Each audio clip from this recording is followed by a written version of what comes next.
네, 앞서 전해드린 것처럼 오영훈 도지사의 정치 생명의 갈림길이었던 이번 선고에서 벌금 90만 원이 선고되면서 오영훈 지사는 지사직을 유지할 수 있게 됐습니다. JBS 취재기자와 자세한 얘기 나눠보도록 하겠습니다. 하창원 기자, 그간 오 지사의 그 선고 공판에 대해서 세간의 이목이 집중돼 왔는데 결국에는 90만 원이 선고됐습니다. 어떤 이유 때문에 이런 결과가 나온 겁니까? 네, 이번 사건과 관련해서 검찰은 모두 7가지 사안에 대해서 오 지사를 기소했는데 하지만 재판부가 유죄로 인정한 부분은 상장기업 20개 만들기 협약식 단 하나였습니다. 이 행사가 오 지사의 선거 공약 추진을 홍보하기 위해 마련된 행사라 사실상 사전 선거 운동으로 본 것입니다. 하지만 가담 정도는 아주 낮게 봤습니다. 오 지사가 적극적으로 공모하거나 주도하지도 않았고 이 행사가 이번 선거에 중대한 영향을 미치지도 않았다고 판단했기 때문입니다.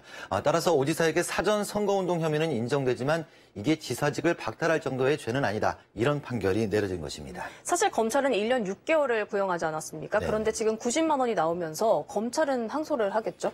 네, 보통 검찰의 항소 기준은 구형량의 절반으로 알려져 있습니다. 이번 1심 형량이 구형량인 징역 1년 6개월의 절반도 안 되기 때문에 당연히 항소할 것으로 보여지고 있고요. 네. 그런데 항소심 결과는 또 예측하기가 어렵습니다. 선거 관련 사건은 같은 사건인데도 법조인마다 유무죄 판단이 엇갈릴 정도로 가장 까다로운 사건으로 꼽히고 있기 때문입니다.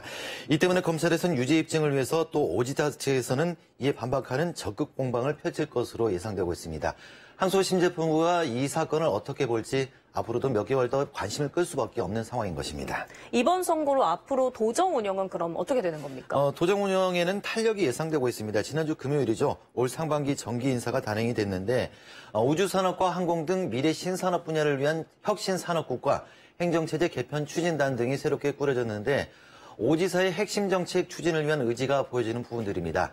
아직 2심과 3심이 남아있긴 하지만 사법 리스크 부담이 최소화되면서 각종 정책 추진에 강한 드라이브를 걸 수 있게 됐다. 이렇게 볼 수 있겠습니다. 이번 재판으로 또 주목할 만한 점이 지금 제주에서 민선 1기부터 8기까지 모든 도지사가 선거 재판에 연루됐거든요. 네. 악연이라고 해야 될까요? 네, 민선 1기부터 8기까지 모두 5명의 도지사가 있었는데요. 네. 우선 민선 1기 고 신구범 전 지사는 부녀회 행사에서 먹은 음식보다 비용을 더 지출한 혐의 등으로 기소돼서 벌금 90만 원을 선고받은 바가 있었습니다. 민선 2, 3기와 5기 우금민 전 도지사는 실제 당선 무효까지 갔었던 일이 있었는데 민선 3기 때 상대 후보가 축협 중앙회장 시절 5천억 원의 손실을 끼쳤다는 허위 사실을 공표한 혐의로 벌금 300만 원이 확정돼서 당선이 무효가 됐습니다. 가장 극적인 건 민선 3, 4기 때 김태환 전 도지사였습니다. 네. 민선 4기 선거에서 공무원을 선거운동에 동원한 혐의로 기소돼서 1심과 2심에서 벌금 600만 원을 선고받았었는데 대법원에서 위법하게 수집된 증거물은 효력이 없다는 판단이 내려지면서 무죄가 최종 확정됐었습니다.